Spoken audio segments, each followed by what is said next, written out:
أعوذ بالله من الشيطان الرجيم. بسم الله الرحمن الرحيم. إن الحمد لله نحمده ونستعينه ونستغفره ونتوب إليه ونعوذ بالله من شرور أنفسنا ومن سيئات أعمالنا. من يهده الله فلا مضل له ومن يضلل فلا هادي له. ونشهد أن لا إله إلا الله ونشهد أن محمدا عبده ورسوله. يا أيها الذين آمنوا اتقوا الله حق تقاته ولا تموتن إلا وأنتم مسلمون. يا أيها الناس اتقوا ربكم الذي خلقكم من نفس واحدة وخلق منها زوجها وبث منهما رجالا كثيرا ونساء. واتقوا الله الذي تساءلون به والأرحام إن الله كان عليكم رقيبا. Barchalarimizni tarbiya qilib turishi, borimizga o'zining rahmatin, ne'matin bizlarga erishtirib turishi, bir bo'lgan, haq bo'lgan Alloh Rabbul Izzaga bizdan aytilgan hamd sanalarimiz bo'lsin. Bizning suyukli payg'ambarimizga Muhammad Mustafa sallallohu alayhi va sallamga bizdan aytilgan salovatlarimiz, salomlarimiz borib erishsin. Alloh subhanahu va taolo shu ikki otma orasida hamda men shu jum'a oylarida, Ramazon oylarida, jum'a kunida qilgan izgiliklarimiz, tutgan ro'zalarimiz, o'qigan Qur'onlarimiz, qilgan izgi amallarimizni qabullardan qilib, hammamizning ya Rabbim o'zing rahmatini, mag'firatini erishishga nasib eylesin dedi. Allah subhanahu va taolo Hijr surasida aytdi: A'udhu billahi minash shaytonir rojim.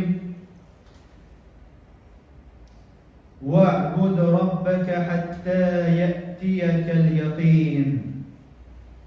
Allah Teala aytdi: g'ibadat qil Robbingga, hattaki senga yaqin kelganchiga xatli.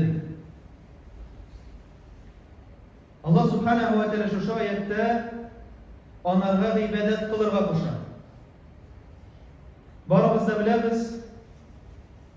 İkinci ayette Allah subhanahu wa ta'ala haber etti: وَمَا خَلَقْتُ الْجِنَّ وَالْاِنْسَ إِلَّا لِيَعْبُدُونَ.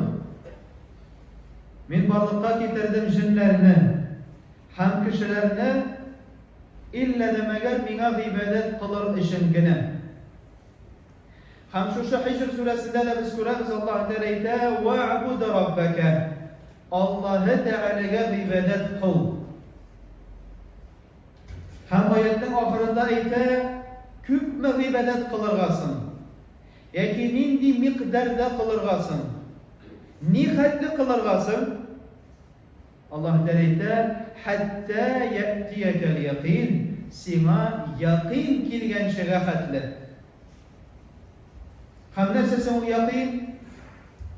Endi Hasan al-Basri, Qatada, Ibn Kathir o'zining shiyindiqlarida aytadilar: yaqin degan so'z bunda mavt degan tarjimaga ega. Bu da ise o'lim. O'lim kelganchiga xatli sen Alloh Taolaga ibodat qil deb Alloh Taolo Hijr surasida bizga amr etdi. Ramazon oyi tamomlandi. Endi bir otna vaqt akrimina uzib keladi. Hem Ramazan ayı elhamdülillah intibarımızda tege yıldan qaraganda ümitlerimiz yaxşırak, hayırlırak uzdırdık. Hem ümitlerimiz bile bu 25. yılda Ramazan ayı 24. yılda köbek tügül idi. Belki bu yıl kimdir birinci tapkar urazasını tutkandır. Kimdir bu yıl belki tuğlayın Ramazan ayın urazada uzdırgandır. Hem taravihların da kübrek dige yılda qaraganda okugandır elhamdülillah. Bu zor seyiniş. Bu zor hayırlı düşüş. Ama de lakin Ramazan ayı şu ay bulup tura qaysısında biz terbiyelenemiz. Özümüzün nefsimizni tuturlar. Qaysısında biz terbiyelenemiz. Meşitke kündəlik rəvişdə yürürlər. Qaysısında biz tərbiyelenemiz.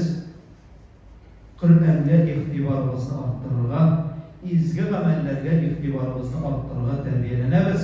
Ham shu vaqtda kerakmagan odatlardan, so'zlardan, ishlardan yiroq bo'lishga tirishamiz. Ammo oy bitdi-da tarovihlar tamomlandı. Çünkü tarovih biz o'qiymiz Ramazon oyida. Kundalik ravishda balkim urazasında tamomlandı. Kimdir endi Allohning rahmati bilan Shawwal urazasına kirdi. Kundalik ravishda balkim endi Qur'on o'quvda azaygandir.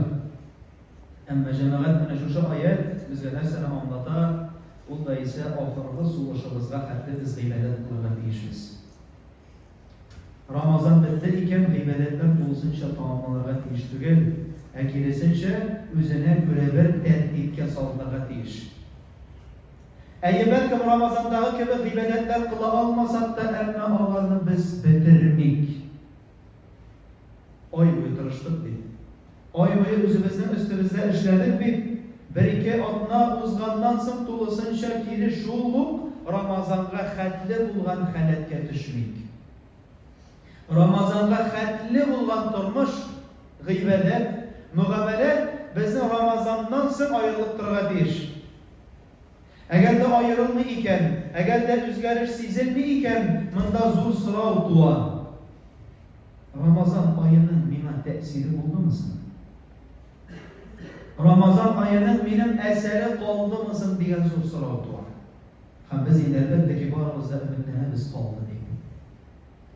Ammo shu olgan qilgan ibodatlarni, qilgan xayrli amallarni shu vaqtda tug'may jamoat. İnşallah Teala şulay Kur'an-ı Kerim'de misal keltiradi. "Ve la ta'uzu billahi mineşşeytanirracim ve la takunu kellati naqadat ghazlaha ba'da ankafa." Bulmağız diye şu kişi gibi, şu xotin kız gibi, qaysisi yumg'oqni jiydi, клубок. Для того, чтобы клубок сделать, что надо? Стараться, что надо? Для того, чтобы клубок, который мы приобрели, собирали его надо, начинается вся история от кого? Сарыптан. Сарыпны кыркалар, аның жынын жиялар, шушы жынны жиганнан соң аны ірілейлер. Ham шушы yumg'oqni ясыйлар. O'tirib akrim mana shular deydi. Ham Ramazon oyi shu oyida payshanba shuшы yumg'oqni jiydik. Мы в течение месяца Рамадан собирали вот это. Собирали этот клубок, вот потихонечку наматывали, работали над собой. Үзебезнең үстебездә эшләдек, гамәл кылдык, тәрбияләдек. Һәм Аллаһ Тәгалә "Вәлә такуну каллати нaqadat ghazlaha." Булмагыз шушы кеше кебек кайсы җыйды да шушы йомгагын һәм тәгәрәттерә җигәрде. Тәгәрәттерә җигәрде. Яки шушы йомгакны җыярга җиңелде. Әлбәттә ки тәгәрәт китә ул. Бигрәк тә тоулы урынлы булса тиз арада тәгәрәт. Без аны җыйдык, тәгәрәттерә җиттек. Без бит аны җыйдык, шул вакытта аны югалтырга җиттек. Әкилесенчә шушы җыйган әйберебезне үзебездә туплап, дәвамлы итеп, әз генә булса да, шушы Рамазан аенда әкрен генә булса да сүтелер өчен. Сүтелә инде ул йомгак. Сүтелә. Һәр вакытта да йомгакны алсаң да, җыйсаң да, аны гел тотып булмый, барыбер аны кулланасың. Әмма ул әкрен сүтелсен, файдага сүтелсен. Шушы синең йомгагыңнан бүтән нәрсә килеп чыксын. Бүтән нәрсә ирләргә насыйп итсен. Менә шул вакытта синең җыйган йомгагың кайсы Рамазан аенда син тупланың һәм җыйдың, ул файдага китәчәк. Һәм шуның өчен дә Айша радиллаһу анһадан инде сахабалар сорыйлар иде. Нинди гамәлне Пәйгамбәрбез саллаллаһу алейһи ва саллям күбрәк кыла иде һәм ярата иде? Һәм ничек җавап бирде? Пәйгамбәрбез саллаллаһу алейһи ва саллям гыйбадәтен яки гамәлен кылганда адвамуһа ва ин қалла ма адама диде. Шушы гыйбадәтләрне Аллаһ Пәйгамбәрбез ярата иде, кайсысы аз булса да дәвамлы булганы. Пәйгамбәрбез нинди генә гыйбадәт кылса да, ул аны аз кылса да, ул аны дәвамлы кыла иде. Bir kılda da bir gıybadeten bastırdı da şundan sonra unuttu tügel. Belki Ramazan ayından sonra 20 rekat teravih okuduk elhamdülillah. Ramazan ayından sonra 20'şer rekat teheccüd namazı okuduk. Bulmaz belki. İkide kaldırıyık. Biz öğrendik şu şekilde namazlarını okurga. Öğrendik şu ayaklarımız bilen ibadette basıp dururga. Kaldırıyık 2 rekat. Bugün kaldırıyık. Bir iki Allah uzgardan sonrası da kalmayanın. Ansı da tarala habbete anın. Kur'an'ı okuduk iken kırgan bir cüz. Yardı cüz. Belki bir bit. Kaldırmayık dolusunca. Ramazan ayında Kur'an'ı okurga irene almadık iken irenik. Hazır maksat koyuk. İkinci Ramazan'da maksat koyuk. İnşallah ikinci Ramazan'da ben karşı alacakmım. Kur'an'ı Arapçasın aşık okup deyip. Koyuk mu şunu maksat yaki yok mu? Koyuk canım. Elle bir yıl içinde Kur'an okurga irene olmuyor mu? Nindiğine eşke karamasak da, nindiği eşke karamasak da bir yıl içinde Kur'an okup bulan irene. Belki tiz vakitte öğrenmesen de tiz okuyalmasan da hemen icikler olsa da bir yıl devrinde okup bula hazır nindiğine esbetler yok, nindiğine okutuş yok, nindiğine kitap yok. Kuyuşu diyorsan. Allah subhanahu wa ta'ala bizge buna şu gıybadetlerini bildi. Hem her bir gıybadetinin var üzerinin eseri, teksiri hem bizge de şu teksirini alırga tırışırlar. Hem de seyiredersin bizge Allah subhanahu wa ta'ala koyşan biz üzümüzün nindidir bir gıybadetini kılgandan sonra nişlerge değişiriz. Ramazan ayı bir ayı boyu Allah'ın rahmeti urazalarımızdan tuttuk, gıybedetlerimizden kıldık. Nefse işleri de seferbeler, nişik biz biliriz Peygamberimizin hadisinde Allah Ramazan ayından sonra dua kılalar idi Allah-u Teala kabul etsin diye. Dua kılacağım. İbrahim aleyhisselam, özünün oğlu İsmail aleyhisselam bile Kayşam Allah müneşuşa Ka'betullah'ı küterek betirgenden sonra Allah teralarga merseliydi. Sırağız minnendi, kabul buluğundi. İşitti bitindi. Küterdiler bitindi. Tezip bastırdılar bitindi. Yok. Şuna da kalmasın Allah teralarga merseliydi. Sırağız Allah teralarga kabul etsin. Hem şunun için Ramazan ayı tamamladı bitti tügel. Sırrı cemaat. Ya Rabbim şu Ramazan ayında kılgan kıymetini kabul kıldı. Tutkan Ramazan'ını kabul kıldı. Aşatkan iftarlarını, okuyan hatimini, yeki Kur'an'ını, izgiligini, fitra sadakasını, birgen zekat bulsunlar. Ya Rabbim kabul ettik, dua kıldık. Bu sünnet. İkinci ayette, ikinci bir nerse işlerge değişiriz. İşte şubay Allah Teala bizni ana irete hacını kılganlansın. فَإِذَا أَفَضْتُمْ مِنْ عَرَفَاتٍ فَاذْكُرُوا اللّٰهَ عِنْدَ الْمَشْعَرِ الْحَرَامِ. En birincisi Allah Subhanahu ve Teala irete zikir kılırlar. Allah'a Teala'nı zurlarlar. Hem şundan sonra hacını bitirgenden sonra وَاسْتَغْفِرُوا لَهُ. İstiğfar kılınız. Senin hacın bitti mi değil mi? Sen tamamladın mı ki daha? Yok değil, barıdır Allah Teala gafursa. Uraza bitti elhamdülillah. Ama sırık Allah'a Teala'nın gafur etiyor bizne. Andağı olan yanlışlık, hatalar, gerekmeyen sözler, eki ameller. Hem Ramazan'ın üzerine de biz iktibar ediyoruz iken, nişir Allah Subhanahu ve Teala birincisinden Ramazan ayında bizim küp amellerimiz de girdi. Küp açkışlarını açtı, cennet eşiklerini açtı, gıybedet amellerimizin acı soğuklarını küterdi. Hem olayına tügül biteli. Ramazan ahırında da bizge böyle yasladı. Mene Ramazan ayı uzdu indi senin. Bilen min senin hataların var. Senin nerse bir fitra sadakasın. Şunda da Allah-u Teala bizge tağın mümkünşilik bile. Çünkü bile biz Peygamberimizin hadisinden şu fitra sadakasını bir nesile getire, şistanırga hem paklanırga, Ramazan ayında bulan yalgışlıklarga şistanırga sebep.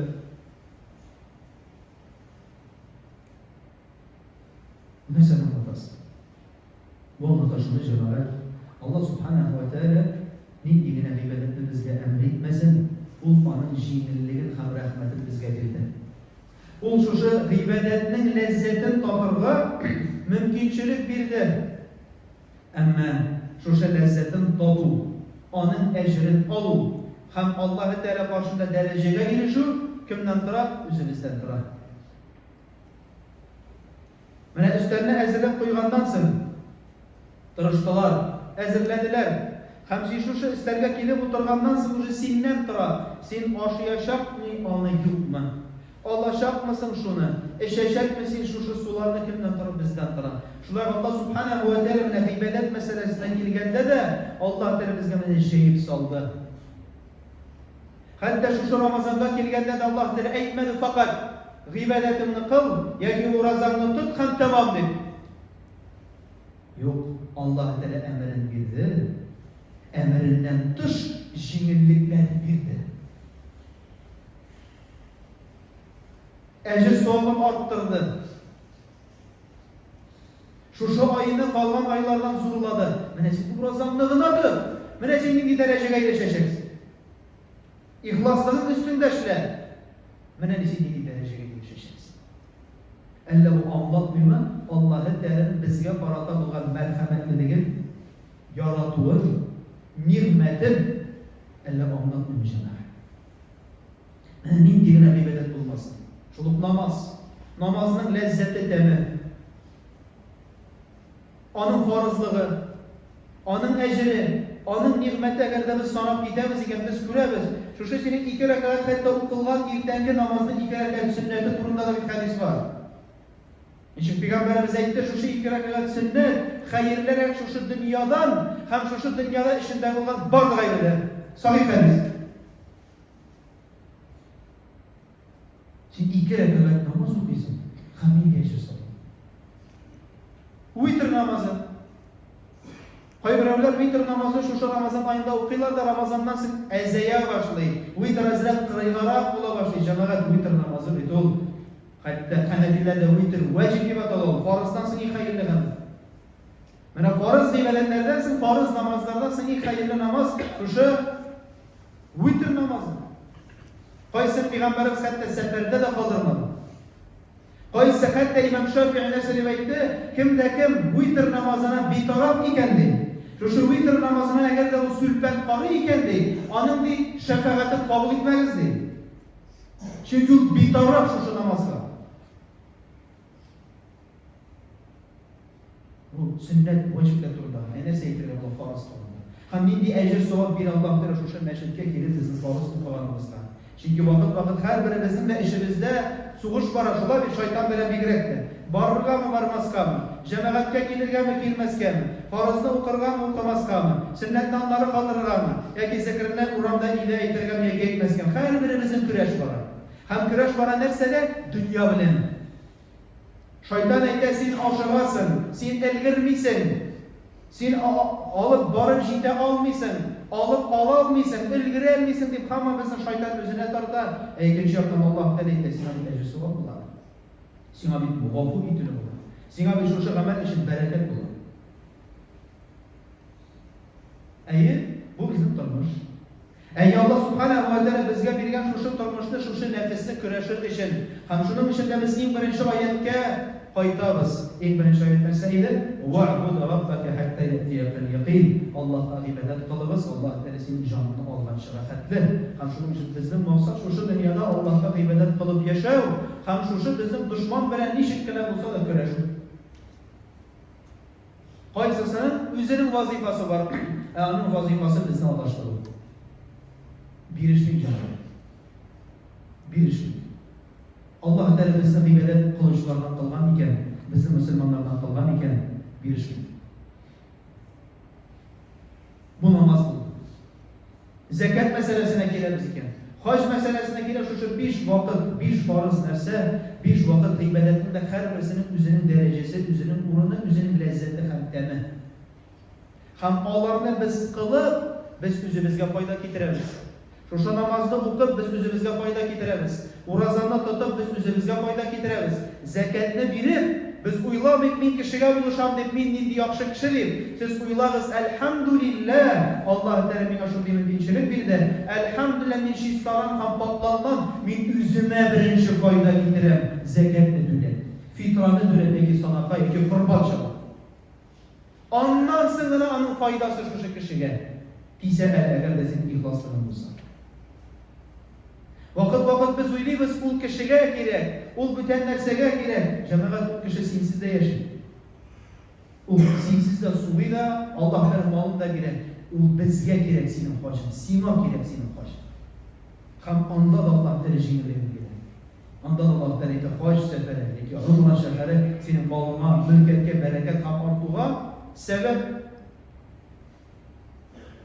Nin diyene külemde bulmasın. Sen bir şu külemde eğer de sen sarf edersen iken, o senin malına bereket getirecek. Eğer de sen ihlas ravuşta Allah rizalığı için Peygamberimizin sünnetine muvafik bulup şu amelini kılsan. İşimizden şerik bir sakabenin. Şu sakabe, şunu bilen tamamlıyoruz inşallah. Kaysısı Peygamberimiz sallallahu aleyhi ve sellem birge meşrikke girgenler, gıybedet kılganlar, bu sahih bulgan hadis. Ama bu sakabenin hali ağırra bulgan, fakirre bulgan. Ey oşar meşrikke, ama indi ağırra halette yaşayın. Hem bu her vakitte de namazda bulgan, meşriklerge kilatırgan bulgan, gıybedetlerin kılatırgan bulgan, hem hatta bunu bütün sahabeler adı tarafından bulganlar bu meşridin kügerşenidir. Meşrid kügerşeni. Hem günlerden bir günde şu sahabe Peygamberimiz sallallahu aleyhi ve sellem'e girgen de sırada ey Peygamber sorayla benim için dua Allah-u Teala bana malımı arttırsın hele. Peygamberimiz etken neresi vesile malımı arttırıyor. Benim göresen benim haletim nedir? Ben de Allah'a şükür yeterlik yaşayıp benim de artık bay mülket yok değil. Elhamdülillah ben Allah fazlalarının yaşayayım değil. Nefse vesile artık bırakmalı. Hem bu indi anlayıp hem gidip bara. Bir neçe vakit uzgandan sonra tağın Peygamberimizge kele şu sırav bilen Peygamberimiz tağımını yuvata hamamlata.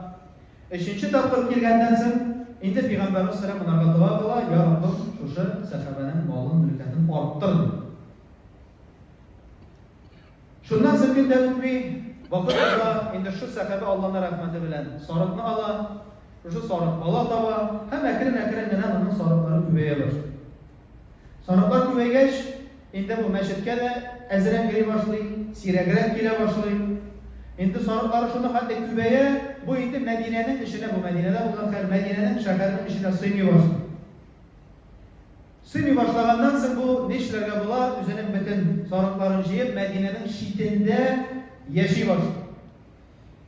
Hamide Peygamberimiz Medine'de sarışakaya şu sahabe kuruna iyi bu deyip, yok deyip bizim aramızda dikkat edip siret kile başladı deyip, onun malları kübeyde de hamul deyip Medine'nin şiddinde yaşıyor. Hem şundan sonra Allah'ın Teala emriyle Eûzu billahi mineşşeytanirracim. Khudh min amwalihim sadaqatan tutahhirukum ve tuzakkihim biha. Ey Muhammed, onların mallarından zekat. Kaysısı iki eyber onlara verecek. En birincisi Allah-u Teala arttıracak. Çünkü sen zekatını tulisin. Hem ikincisi tathir. Mesela şiistarını hem paklanım. Hem onların da imanları şu sebeple şiistarlanacak hem paklanacak. Hem Peygamberimiz sallallahu aleyhi ve sellem emir kişiler yazdıra, hem indi mülkette bulunan, halde bulunan sahabelerge şu ayetini, şu emrini jitkize, hem şu sahabelerge şu Peygamberimizin jibergen kişisikiler hatlı tavşıra, mene zekatlı bir geldi. Hem bu indi sahabe ikilenen. Bu indi ayrılı bu farz tügel, bu indi tilak bu inşağına, kimden mümkünçiliğe var deyip uyulayı, hem indi eytir jibere, min Allah tilese birir, men o elle kapaka biri elmek dibeydi. Hem şundan sonra bu halk gire, halk bilen kişi gire Peygamberimizge gire, indi barızını şeyhandan sonra, o şakabe varıp jitkenden sonra bir de mi oldu yandan sonra olayı deyiyor. Hem indi Peygamberimiz sallallahu aleyhi ve sellem'in keyfi tüşe, hem Hayber sakabeler arasında vasıf takılan seriveyte vaylül lekedi. O da ise goretidir. Kaygı bulur desin hadi bu eydir için. Hem Ömer radıyallahu anh bu sözü işite, şulay kaygırta özünün dostun kardeş bir sahabe, hem de şovuk onun yanına girek hemeyde, heydi Peygamberimiz senin turunda şuşurduğu sözler eyittir, netsege sen emrini bütemedin dedi. Hem bu sahabe şulay özü de korka. Hem özü korkkandan sonra Allah Teala büten ayet indire, kayısında eyde, Allah ve şuşum Allah'ın ihlas revuşta birigen deyişlerdir. Şu Tevbe suresinde getirilir. Mallarıncıya Peygamberimiz yanına girek hemeyde benim zekatım, bir Peygamber midi takşıran diye özünden malımda değil. Hem Peygamberimiz eyde yok değil, Allah Teala senin de malını kabul etmeli. Ama bu idik eğitim için özünün mallarıyla bayılıp gider. Peygamberimiz sallallahu aleyhi ve sellem vefat bulgandan sonra Ebu Bakr radıyallahu anh halif bular. Ol halif bulgandan sonra indi bu şulay yok sahabe özünün mal mülketin zekatın birigen di Ebu Bakr yanına gire. Hem Ebu Bakr da eyde yok di nişik min kabul edin di kaçın senin Peygamber olmalı senin malında di min di onu kabul ettin di. Ebu Bakr radıyallahu anh vefat bular. Ömer radıyallahu anh kile cidden. Hem elbette ki Ömer radıyallahu anh yani zekatın bitirip gelgenden sonra o da şunu cevap verir. Hem şunun için cemaatler mana bu 5 farz qaysini Allah Teala bizga yukladi. Eng birinchi u o'zimiz uchun kerak. La ilaha illalloh Muhammadur Rasululloh shahadat kalimasi qaysin biz aytamiz. Biz bo'ysundiq degan so'z Alloh Tealaga, ham bo'ysundiq degan so'z bizning suyukli payg'ambarimizga, ham shu so'zlar anglata men va'da qildim Alloh Teala qarshida o'zimning turmushimni Alloh rizoligi uchun yashayapman degan so'zni anladim. Ikkinchisi namoz qaysin biz ibodat qilamiz, onsa da bizning ishim. Roza tutup ansa da bizning işin eng avval. Dördüncüsü zekat şulay yok eng avval bizning işin. Ham haj da bizning işin. Ham şunun için qachon biz narsadan kishiga beramiz, biz o'ylaylik, ey bu endi muhtoj edi, bunaqa yerdan yedimen dedi. Men endi Alloh Taolo qarshida darajaga erishiman deb o'ylaylik. Eng birinchi o'ylik alhamdulillah Alloh Taolo mol berdi, mulkat berdi, mümkinchilik berdi menga Alloh Rabbul Izza. Ham men shu mümkinchilikdan o'zimning ustundagi farizni beraman yoki sunnatni o'tayim. Ham shundan so'ng albattaki o'zimning qardoshlarimni qayg'urtaman. Ham shuning uchun janolar Ramazon o'tib ketdi. Alhamdulillah. Alloh Taolo qilgan ibodatlarimizni qabul etsin. Allah Teala bergan sadaqalarimizni, tutgan ro'zalarimizni, o'qigan qilganlarimizni Alloh Taolo qabul etsin. Ammo Ramazon bitti degan so'z anglatmay, ibodatlar bitti deganni. Ramazon bitti degan so'z anglatmay, ro'za bitti deganni. Ramazon oyi bitti degan so'z anglatmay, Qur'on o'qu, sadaqa beru, izgilik qilib, xayrli amal qilib bitti deganni anglatmay. Aksincha, tog'inda o'sishga erishirga, ham tog'inda o'zimizning tanimiz ustida, eng avval qalbimiz ustida, ham Alloh taoloning muommalati ustida ishlav degan so'zni anglatadi. Endi Alloh taolo hammamizga shu turmushlarimizda xayrli ravishda yashashga nasib etsin. Har barchalarimizga la ilaha illalloh Muhammadur Rasululloh kalimasini qarata to'g'ri bo'lib yashashlarimizni, to'g'ri yo'lda bo'lib yashashlarimizni Alloh taolo nasib etsin. Yaqinlarimiz, tuğanlarımız qaysilari secde ehillerinden tugul, Allah Teala'larını secde ehillerinden kılsın. Hidayette bulmaganlar yaqinlarımızga Allah Teala'larını hidayetke köndirsin. Allah Teala hammamizga şu dünyada yaşaganda senin rizalığına erişirge, hem tügü dünyada hammamizga ya Rabbim cennet ehillerinden bulup, cehennemden yarat kullarımızı hammamizden de yaratın nasip eylesin ile. Ya Rabbi yaşagan şirliklerimizge üzerinin bereketini girdir. Gayelerimizge, bağlarımızga bereketini girdir. Cihan mallarımızga, işlegan ishlarimizga, qilgan xizmatlarimizni barakatli qilib, xayrli qilib, halal bo'lib ya Rabbim yashashlarimizni nasib eyle. Dunyodagi bo'lgan sug'ishlarni ya Rabbim o'zining xayr natijalarına erishirga, jingga erishirga Allohning so'zi ustun bo'lishini ya Rabbim nasib eylesan edi. Endi Filistin yerligida borgan sug'ishlarimizni, G'azo yerlarida bo'lgan sug'ishlarimizga, anda bo'lgan qardoshlarga ya Rabbim ko'kam sabrlik ber, ularga jingo ber, ularga iminlik ber, shifoxonada yotuvchi qardoshlarımizga shifolanib İnsan sağ imin üzlerinin jirliklerine hediye eylerin insan sağ kayıtı şekillerin diye Rabbim nasip eylesin gide. Rabbena la tuzigh qulubana ba'da idh hadaytana ve hab lana min ladunka rahme innaka entel vehhab.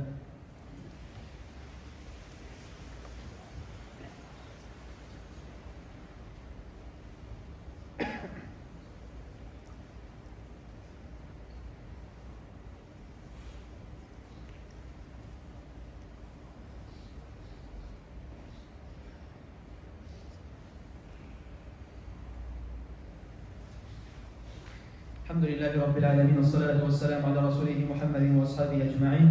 اللهم صل على محمد وعلى آل محمد كما صليت على إبراهيم وعلى آل إبراهيم إنك حميد مجيد. اللهم بارك على محمد وعلى آل محمد كما باركت على إبراهيم وعلى آل إبراهيم إنك حميد مجيد. اللهم اغفر لنا، اللهم اغفر لنا، اللهم اغفر لنا وللوالدين وللمؤمنين والمؤمنات والمسلمين والمسلمات الأحياء منهم والأموات إنك مجيب الدعوات ومنزل البركات وقاضي الحاجات. اللهم اغفر ذنوب المذنوبين وتب على التائبين واكتب الصحة والسلامة والعافية لعموم المسلمين يا حي يا قيوم يا ذا الجلال والإكرام.